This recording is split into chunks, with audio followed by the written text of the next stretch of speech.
Person stumbles into an open mic with a new poem they want to share. Person is super nervous and still looking for their unique voice. Person performs poem and enjoys the feeling of being on stage.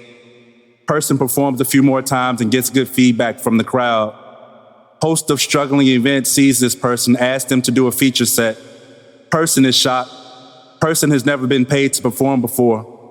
Person doesn't even consider themselves a poet yet. Person has no idea what a feature is, but agrees without any questions. Person scrambles to figure out what poems to perform during set. Person sees their face on the flyer. Person sees the flyer online. Person sees the likes under the flyer. Person imagines that these people will show up to the feature set. Person imagines the crowd and person imagines their response. Person arrives to the venue too nervous to hear the other poems. Never realized the butterflies in the stomach could be so loud. The host reads the person's bio. The crowd shows love in advance. The person does a poem, then another poem, then some more poems. Finally, the set comes to an end. Person feels relieved to get over the nervousness that had been building up. Person looks up at the crowd, takes in the moment for a few seconds. In the few seconds between the last poem and reaching their seat, the ego slides into the room. Ego tells the person, we done made it now. The person still hasn't found their unique voice. Person is no longer a person. Person is now a featured poet. The ego is proof. The ego is the proof. Featured poet stops signing the open mic list. Ego is too big to be held by a list. Featured poet shows up halfway through the event, but yo, give me a good spot. Featured poet don't even get nervous on stage no more. Featured poets say they so tired of you requesting that poem. Featured poet does the poem anyway, since y'all asked. Featured poet forgot how it feels to have a new poem they want to share.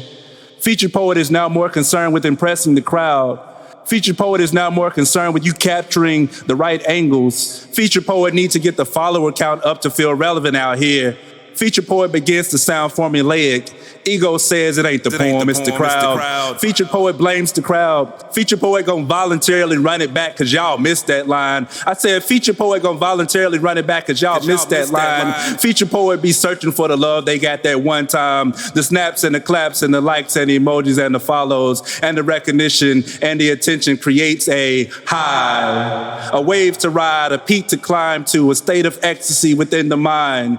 Featured poet takes that high all the way home. Shares the high with the ego. Shares the high with the ego because ain't nobody else gonna feel it like I feel it, you know. And I want to feel that high as often as possible to the point that it's only about that high. Featured poet can't seem to hit that high like they used to. Featured poet enjoys poetry but ain't in love with it no more. The ego tells the poet to be bitter towards the scene instead of looking inward. Featured poet stops performing. Featured poet can't find the person they used to be. Poetry community asks on a regular basis, yo, what happened to that person? They mention nothing of the featured poet. The crowd misses the person. Featured poet found another passion, but don't really do the poetry thing no more.